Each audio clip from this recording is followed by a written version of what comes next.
Welcome to Matters Financial and Geopolitical from the Frontier. Trust you had a good weekend with lots of rain, which was needed. Macro thoughts. Take a look first of all at this chart of Brent crude oil via Bloomberg Gadfly, last trading $63.46. And then let me read you my piece over the weekend, which is titled "The Capture of a 32-Year-Old Wannabe King and the Future Price of Crude Oil." The price of crude oil has surged in New York by 33% since clocking a 2017 low below $44 a barrel in late June this year, and is at its highest level since July 2015. Brent crude scaled a 2.5-year high of $64.65 Tuesday last week, and was last around $63.65. This is an explosive and exponential price move any which way you care to cut it in an era of lashings of surplus oil. The crude oil markets have priced geopolitical risk at close to zero. Since late June, the markets have been repricing geopolitical risk, and in particular, events in the Kingdom of Saudi Arabia, still the single largest supplier of crude oil to global markets, have led the reprice. The then 30-year-old Crown Prince of Saudi Arabia, who was then the Deputy Crown Prince of Saudi Arabia, Mohammed bin Salman, MBS, who is expected to ascend to the throne as early as this week, arrived on the scene and immediately launched an unwinnable war in the Yemen. President Assad, with his Russian, Iranian and Lebanese allies, resisted the regime changes in Syria. IS, which was a Sunni and Saudi blade, has been eviscerated. Iraq, which was once firmly in the Saudi camp, is now aligned with Iran completely. Qatar is lost. See the Intercept article, which refers to a plan headlined "Control the Yield Curve, Decide the Future," plan to construct the Big Short on Qatar. The Crown Prince of Abu Dhabi should have spoken to me, because I could have told him how to do it. Saudi Arabia and its allies, UAE, Bahrain, Kuwait, are caught in an ever-tightening Shia pincer. The paranoia in the palaces in Saudi Arabia is real and existential. And what is also clear is that Bibi Netanyahu, MBZ, the Crown Prince of Abu Dhabi, Jared Kushner, coaching MBS until the early hours in Riyadh, just moments before MBS launched the Night of the Long Knives, and a Trump carte blanche have all leveraged this existential paranoia to effect not a state capture, but a kingdom capture. The Guptas were a precursor for this particular capture. The existential paranoia in the head of the 32-year-old wannabe king is evidenced in this comment about Iran in May this year. "How can I communicate with them while they prepare for the arrival of Al-Mahdi al-Montazar?" Last week, after being coached into the early hours by Ivanka Trump's husband Jared Kushner, MBS launched his Night of the Long Knives, which, according to the veteran journalist Robert Fisk, and I quote, "When Saad Hariri's jet touched down at Riyadh on the evening of November 3rd, the first thing he saw was a group of Saudi policemen surrounding the plane. When they came aboard, they confiscated his mobile phone and those of his bodyguards. Thus was Lebanon's Prime Minister silenced. Hours later, MBS's newly minted Anti-Corruption Commission detained 11 House of Saud princes, 4 current ministers, dozens of former princes and cabinet secretaries, all charged with corruption. Bank accounts were frozen. We could witness a massive $1 trillion disgorge right here. Private jets grounded. The high-profile princely crew is jailed at the Riyadh Ritz-Carlton, and the gates are now shut. The phone line is perpetually busy, and you can't book a room until February the 1st. Fisk concludes, put bluntly, he's clawing down all his rivals. In all the history books I have read, it's probably wisest to operate on one front, not two, and certainly not three. The desperate impulse to act is also up against a 4-year deadline. The speed of decline in foreign exchange reserves produces a 48-month shelf life. This weekend, the Baghdad Post reported the kingdom had mobilized its F-15 fighter jet fleet to launch a military operation against Hezbollah in Lebanon. Geopolitical risk is biting back hard. I predict the spot crude oil reprices further to run and will lift Brent crude over $70 a barrel. This is an unprecedented moment in the history of the kingdom and the most perilous moment for the House of Saud that I can recall. Taking on Iran looks like it will be the straw that breaks the camel's back. W.B. Yeats' extraordinarily prescient poem, The Second Coming, is the most quoted poem on the internet worldwide. It's not difficult to see why. Turning and turning in the widening gyre, the falcon cannot hear the falconer. Things fall apart, the centre cannot hold. Mere anarchy is loosed upon the world. The blood-dimmed tide is loosed, and everywhere the ceremony of innocence is drowned.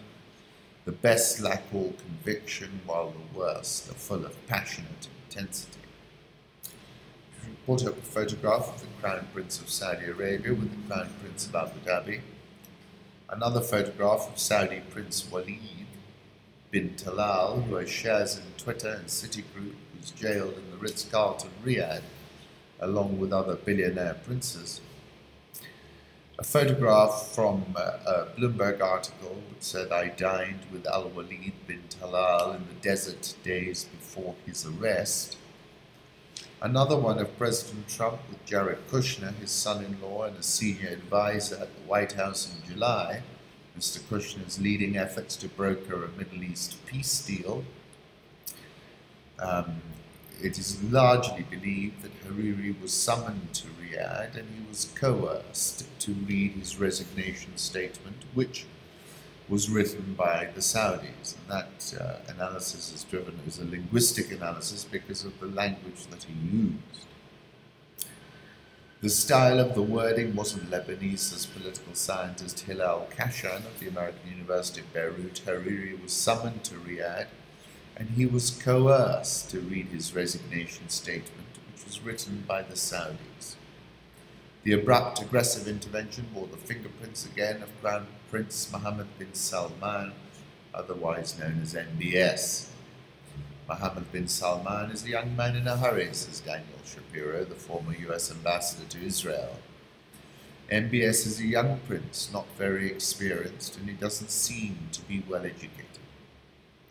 Saudi Arabia's credit risk surged the most in almost 2 years, soared more than 20 basis points last week. I came across a journeyman video about Saudi Arabia's dissenting princes are being hunted. Quite interesting. So my view is we're going higher, the geopolitical risk is biting back, and that premium has got to come back into the price. Home thoughts, I came across these photos of Bagamoyo, weekend photo set, travel noir from the Bongolese. In the Second World War, my father, who was a very young boy, was actually living in Bagamoyo, and he told me his favorite aunt, who was very well-to-do, and all the neighbors believed she had enormous amounts of jewelry in her walls, was murdered during the same time.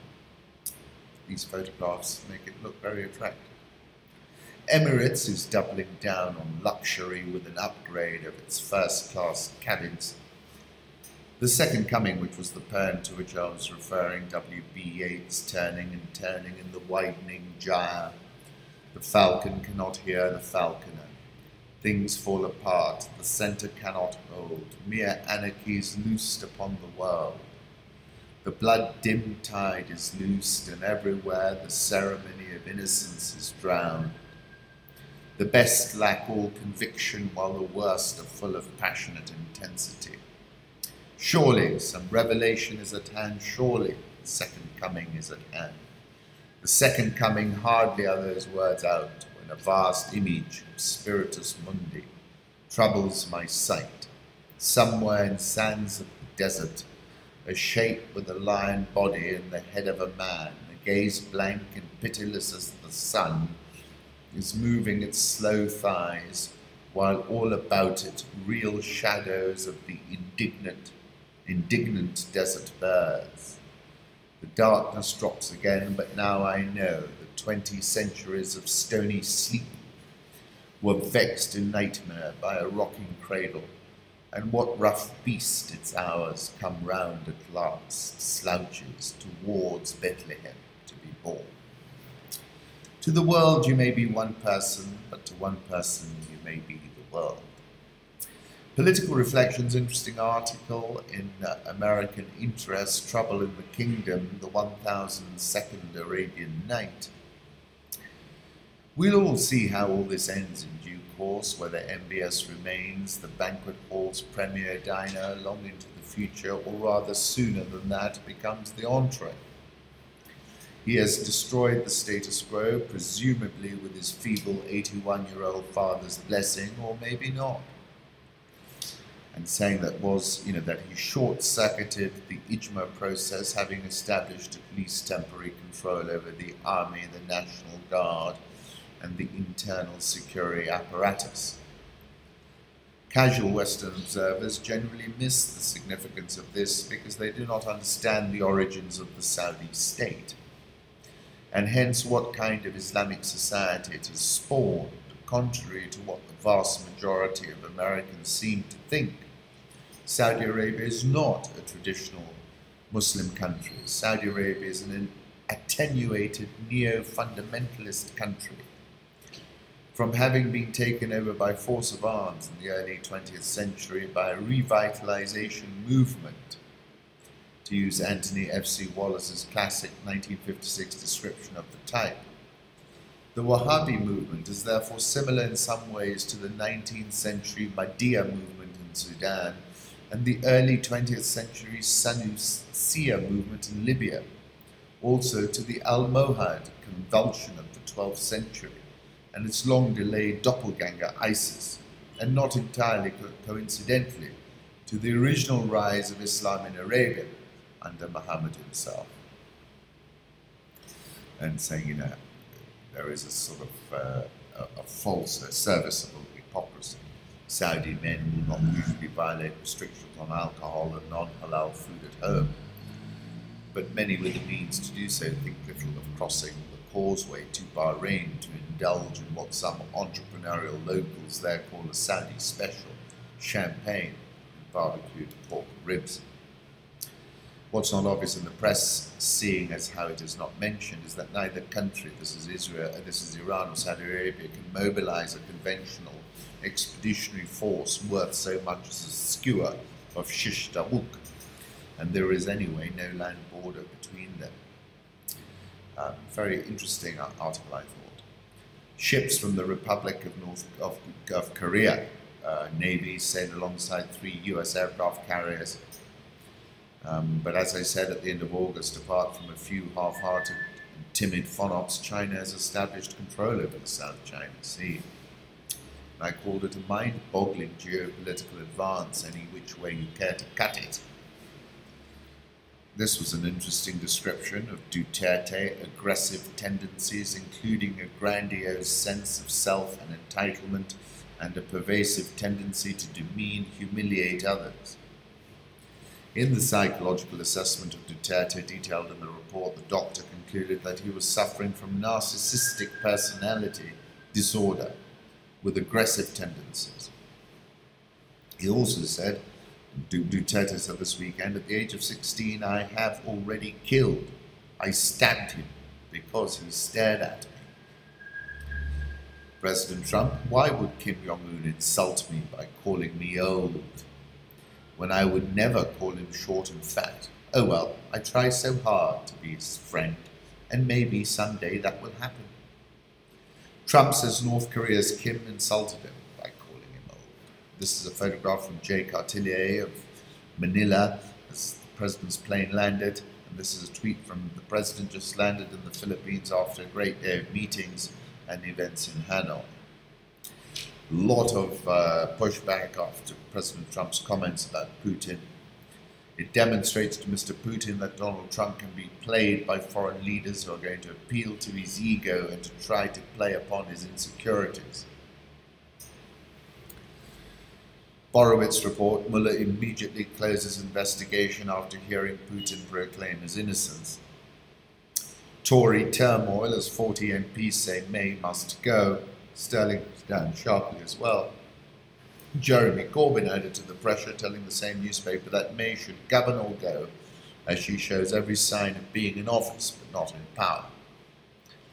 It was an honour to attend the Remembrance Sunday service and to lay a wreath in memory of all those who have died in defence of our freedom, Theresa May. North Korea hasn't sent anything aloft for more than 8 weeks, which is a fact. I like this tongue-in-cheek from Karl Marx. My analysis reveals that Saudi Arabia is trying to counter the Shia croissant with a Sunni baguette. This is a genuine conversation between Tony Blair and Bill Clinton. You've got to read it. This New York Times photo from inside the First Baptist Church in Sutherland Springs on Sunday is just haunting. Deja vu economics, the Trump tax cut for the 1%, that's Nouriel Roubini. Let's move on to the currency markets. Euro dollar is at 116.57. Dollar index 94.39. Japanese yen 113.58. Swiss franc 0.9967. The pound has fallen 57 ticks, 131.31. The Australian dollar 0.7664. Indian rupee 65.38. And that should come off now with the oil price climbing. South Korean won 1120.34, Brazilian real 327.79, Egyptian pound 17.6585, and the rand has hit my target of 14.40. Dollar index, I'll put up a 1-year chart. I expect us to actually trade softer now a little bit. Euro dollar 116.56. A lot of people looking for 117.60 and thereabouts. Bitcoin plunged 29% from a record high. Last trading Bitcoin at 62.04. So it's bouncing from early this morning. It's testing the nerves of its holders with its third major slide this year. Take a look at the chart from Bloomberg. The world's top tech shares are nearing 1.7 trillion in market value this year, more than Canada's entire economy. WTI crude oil, $57 the figure. Mysterious gold trades of 4 million ounces spur price plunge after volatility seen near low since 2001, last trading at 1276.91. I like this photograph, Pearl on Plateau. Beautiful natural scenery of the Lugu Lake at the border between Sichuan and Yunnan provinces, People's Daily China.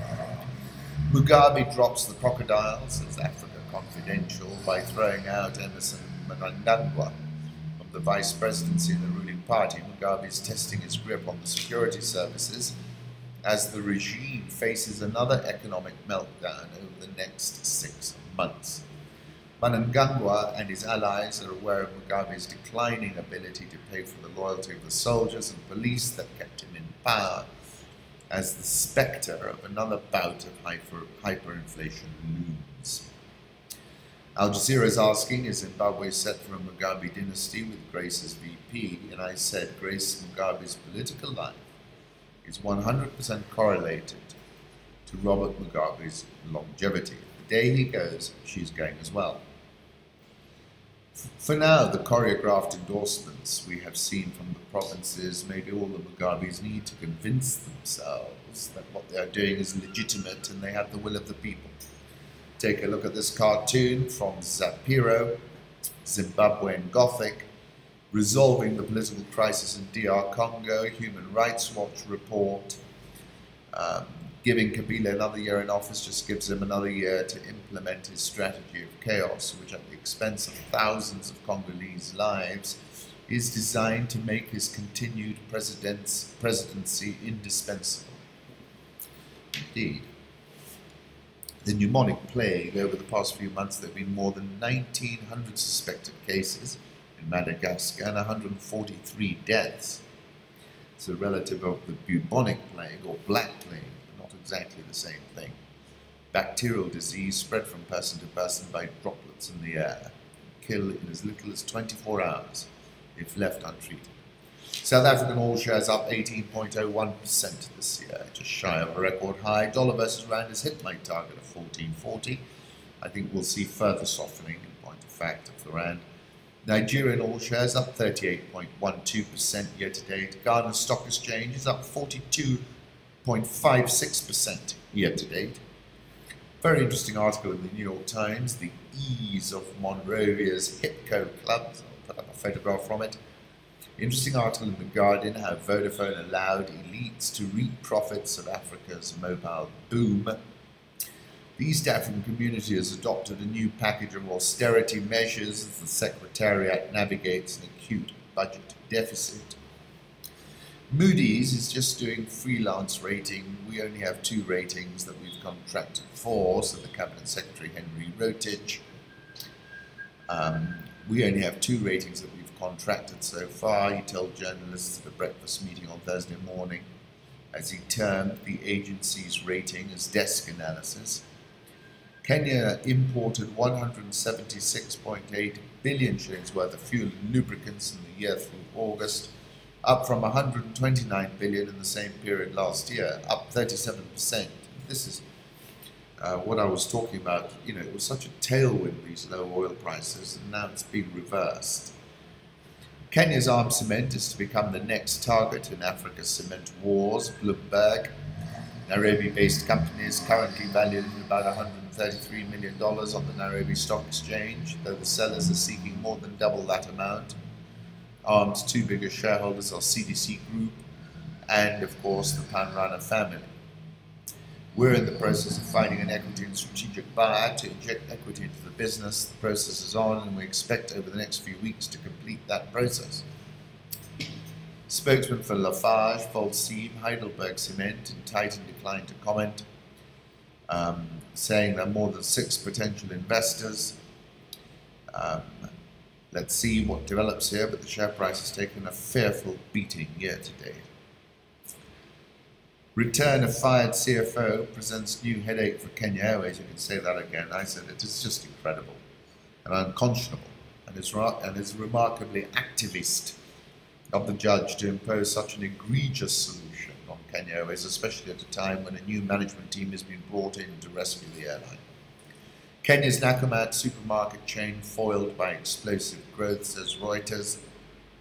It's a tragedy that needn't have happened, said Andrew Dixon, who was hired in a scramble to revamp management. He's now at Achumi. Michael Joseph visited Bob Collymore. I've just visited Bob Collymore, and he has not resigned, and he's doing fine under the circumstances. Kenya shilling 103.69. Nairobi oil share up 20.72% year to date. Interesting tweet from Trackman. We can't live without Safaricom. This resistance is hard. And this is what I was saying in my piece on the 6th of November, where I quoted Jack Ma, the most important infrastructure in the 21st century is the internet, and yours is fast. Let's now turn to the more go-go trajectories. H1 mobile data revenue accelerated 31%. The average per capita mobile data consumption accelerated plus 66%, and this confirms Kenya Inc. is surfing the new 21st century information superhighway, something Alibaba's Jack Ma also alerted us to when he visited. He was asked about our infrastructure deficit, and he replied, "The most important infrastructure in the 21st century is the internet. Yours is fast." I said Safaricom has invested heavily in building out this 21st century information highway. It represents the democratization of data, and Safaricom has given every Kenyan an entry ticket, and not any old entry ticket, but the keys to a Ferrari in this new 21st century of ours. I concluded by saying calls for the boycott of Safaricom are kindergarten economics and will surely tip opposition strongholds into economic recession. NSE 20s up 17.76% year to date. It was a pleasure hosting Edwin Dande, CEO and managing partner of Saiton at Mindspeak on Saturday. Take a look at this variety at the Diani Beach Festival. We look forward to being there at Christmas. Samburu is green, which is also a good thing. Thank you so much for stopping by.